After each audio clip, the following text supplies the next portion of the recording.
اندازہ لگاؤ کہ اسلام نے تو وہ تصور دیا کہ السوال ذلت، سوال ذلت کی نشانی ہے.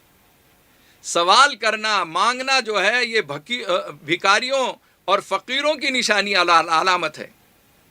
ہم جانتے ہیں لیکن ہم سمجھنے کو تیار نہیں ہیں. ایک بھکاری اور ایک فقیر ہمارے گھر کے سامنے آتا ہے اور وہ اللہ کے نام پر 1 روپیہ یا 1000 روپے مانگتا ہے، اور ایک فقیر وہ بھی ہے، دنیا دیکھ رہی ہے کہ شادی بیاہ کے عنوان پر گھر میں مرغ مسلم کھا کر، اچھی دعوت کھا کر، پھر اس کے بعد جو ہے مانگ رہا ہے کہ فلاں چیز دیجئے، فلاں چیز دیجئے. یہ مانگنے والا جو ہے اس فقیر میں اور اس فقیر میں کیا فرق ہے؟ میں کہا کرتا ہوں کہ یہ مہذب فقیر ہے، یہ ٹریننگ یافتہ فقیر ہے، یہ انٹرنیشنل فقیر ہے، یہ فقیروں کی اولاد ہے. اس گھرانے میں آپ اپنی بچی دے رہے ہیں، سکھ سے رہ نہیں سکے گی وہ، اس لیے کہ آج جو یہ ڈیمانڈ کر رہے ہیں آپ مجبوری میں دے رہے ہیں، پھر اس کے بعد جو ہے یہ جمعگی کو وہ دینا ہے، فلاں جمعگی کو یہ دینا ہے. ان کا سلسلہ لالچ کا، حرص کا بڑھتے جاتا ہے، حتیٰ کہ جب گھر میں اولاد نیک اور صالح آتی ہے، لڑکا پیدا ہو یا لڑکی پیدا ہو، اس وقت ان کو جھولا بھی دو، ان کو فلاں چیز بھی دو، ان کو اچھی دعوتیں کرو. یعنی جو ہے بچی والوں کے لیے آپ کیا کر رہے ہیں؟ آپ جو ظلم کر رہے ہیں وہ ایک ظلم اس دنیا کے اندر ہو رہا ہے، ایک ظلم وہ تھا جو دور جاہلیت میں ہوا کرتا تھا. آپ کو یاد ہونا چاہیے کہ قرآن پاک کی جو آیت میں نے تلاوت کی ہے اس کا مفہوم یہ ہے، وَإِذَا بُشِّرَ أَحَدُهُم بِالْأُنثَىٰ ظَلَّ وَجْهُهُ مُسْوَدًّا وَهُوَ كَظِيمٌ. وَإِذَا بُشِّرَ أَحَدُهُم بِالْأُنثَىٰ ظَلَّ وَجْهُهُ مُسْوَدًّا وَهُوَ كَظِيمٌ. اس زمانے کے اندر جو ماحول تھا اس کو اس قرآن پاک کی آیت نے ہمارے سامنے پیش کیا کہ جب بچے کی پیدائش ہوتی، اگر لڑکی پیدا ہوئی تو ان کے چہرے اتر جایا کرتے تھے. بچی کی پیدائش کو خاندان کے لیے داغ اور دھبا سمجھا کرتے تھے. بچی کی پیدائش ہونا اپنے لیے عیب سمجھا کرتے تھے. وہ زمانے جاہلیت ہے، اور جس میں بچیوں کو زندہ زمین میں دفن کر دیا کرتے تھے. ہم یہ سوچتے ہیں، جب پڑھتے ہیں تو ہم میں سے اکثر لوگ کہتے کیسے جاہل لوگ ہوں گے، کیسے جاہل لوگ ہوں گے، بچیوں کو زندہ زمین میں دفن کر دیا کرتے تھے.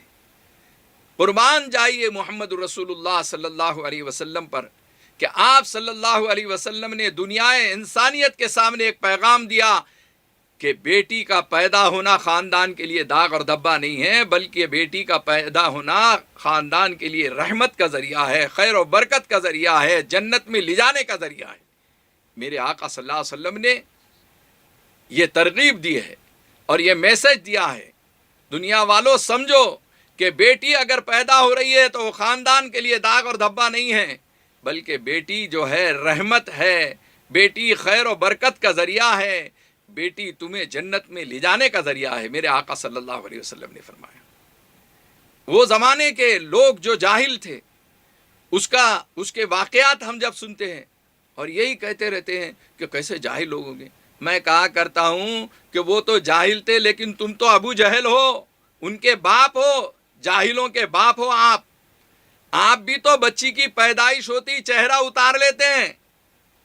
آپ کے ذہن میں آ جاتا ہے کہ بچی کی پیدائش ہوئی ہے، اب اس کی 16 سال 18 سال کی 20 سال کی عمر ہوگی، جب شادی کرنا ہوگا تو 18 لاکھ 16 لاکھ یا 20 لاکھ روپے مجھے خرچ کرنا پڑے گا، یا 20,000 روپے مجھے خرچ کرنا پڑے گا. وہ تصور کر کے ماں باپ کے چہرے اتر جاتے ہیں. میں آپ سے کہنا چاہتا ہوں نوجوانوں کہ یہ چہرے اتارنے والا کون ہے؟ یہ میرا اور آپ کا سپوت ہے، میرا اور آپ کا نور نظر ہے، یہ آپ کا لخت جگر ہے، یہ آپ کا وہ نوجوان بچہ ہے جو لالچ کے اندر جو ہے 16 لاکھ خرچ کروانے لگاتا ہے. وہ تصور بچی کے پیدائش ہوتے ہی جب ذہن میں وہ بات آتی ہے، اس کے شادی کا خیال آتا ہے تو چہرے اتار دیتا ہے. یہ چہرے اتارنے والا کون ہے؟ یہ آج کا نوجوان ہے جو ابو جہل کی اولاد ہے، جو خبیث کی اولاد ہے، جنہوں نے معاشرے کو خراب کیا. یہ شیطان کی اولاد ہے جنہوں نے فتنہ پیدا کیا ہے، مانگ مانگ کر مسلمانوں کو جو ہے بھکاری بنا دیا ہے، مانگ مانگ کر جو ہے فٹ پاتھ پر ماں باپ کو لا دیا ہے۔ کیا نہیں کرتے لوگ، بچی کی شادی کے واسطے ادھر ادھر سے قرضہ کرتے ہیں۔ کون مجبور کر رہا ہے؟ آپ مجبور کر رہے ہیں، آپ ظالم ہیں، آپ نے اس کو مجبور کیا سود سے انٹرسٹ سے پیسہ لینے کے واسطے، آپ نے مجبور کیا، ادھر ادھر سے پیسے لیے اور کسی طریقے سے شادی کی، اور شادی کرنے کے بعد پہلی ہی رات میں بچی کو وہ صدمہ دیا گیا، وہ گہرا زخم دیا گیا۔ شوہر کچھ کہہ رہا ہے، ساس سسرے کہہ رہے ہیں کہ تمہارے باوا نے تو لسٹ میں فلاں فلاں چیز دینے کا کہا تھا، وہ چیز نہیں دی، وہ چیز نہیں دی، وہ چیز نہیں دی۔ اب یہ معصوم بیچاری لڑکی، نئی نویلی دلہن کیا کرے گی؟ یہ پوری رات روتے ہوئے گزارتی، اور اس نے صدمہ لے لیا۔ کتنی ایسی بچیاں ہیں جو یہ زخم برداشت نہیں کر سکتی۔ صبح میں بچی کا انتقال ہو گیا، اس کے ماں باپ کو اطلاع دی گئی کہ آپ کی بچی کا انتقال ہو گیا۔ کیوں ہوا یہ نہیں کوئی بتا رہا ہے، اس نے صدمہ لے لیا۔ وہ نئی نویلی دلہن ہے، صبح ہونے بھی نہیں پائی تھی کہ اس کا انتقال ہو گیا۔ باپ جو ہے آتا ہے، کفن دفن میں ساتھ دیتے ہیں، جنازہ لے کے جایا جا رہا ہے، اور اس جنازے کا تصور کیجئے کہ سب کچھ خرچ کیا، سب کچھ دیا، لیکن کچھ چیزیں نہیں دینے پر جو تان اور طنز اور تلواروں کے زخم اس کے سینے پہ تھے، وہ ہارٹ اٹیک آ گیا، وہ برداشت نہیں کر سکی، وہ معصوم تھی۔ اب جنازہ جا رہا ہے، قبر میں لٹا دیا گیا، اور اس وقت اس کے باپ نے جو شعر کہا ہے وہ ان ظالموں اور ان پاپیوں اور ان مجرموں کو ایک سبق دیتا ہے، ایک میسج دیتا ہے۔ اب آیا دھیان وہ آرام میں جا اس نامرادی میں، اب آیا دھیان وہ آرام میں جا اس نامرادی میں، اس غربت میں، اب آیا دھیان وہ آرام میں جا اس نامرادی میں۔ کفن دینا ہی بھولے ہم اسباب شادی میں، کفن دینا ہی بھولے ہم اسباب شادی میں۔ باپ سوچ رہا ہے کاش کہ میں اس کو کفن بھی دے دیتا تو اچھا ہوتا تھا، کاش کہ میں اس کو کفن بھی دے دیتا تو اب مجھے کچھ سننے کو نہیں ملتا تھا۔ کیوں مجبور کرتے ہو؟ کیوں صدمہ پہنچاتے ہو؟ کیوں لسٹ دیکھ کر تان اور طنز کرتے ہو؟ ارے یہ سوچنا تھا کہ ان کی کوئی مجبوری ہوں گی کسی وجہ سے، اب تو رشتہ داری میں تبدیل ہو گئی، ساس سسرے تیرے ماں باپ کے درجے کے ہیں، ان کو کیوں زخم دیتا ہے، کیوں تکلیف پہنچاتا ہے، کیوں ان کو پریشان کرتا ہے؟ یہ کہہ دیتا بڑے پن کے اعتبار سے کہ چلتا ہے، کوئی بات نہیں ہے، میرے ماں باپ بول رہے ہیں، میں ان کو سمجھا دوں گا۔ لیکن ماں باپ بھی شریک ہے اس جرم میں، اس قتل کے اندر، اور بیٹا بھی شریک ہے شوہر ہونے کے اعتبار سے۔ قاتل ہیں وہ لوگ، ظالم ہیں وہ لوگ، پاپی ہیں، مجرم ہیں۔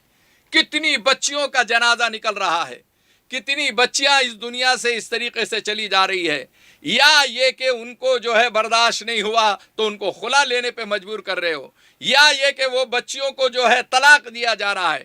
کیا قصور ہے ان کا؟ آپ نے پسند کر کے لے کے آئے، آپ بچی سے شادی نہیں کرتے، آپ سامان جہیز سے شادی کرتے ہیں۔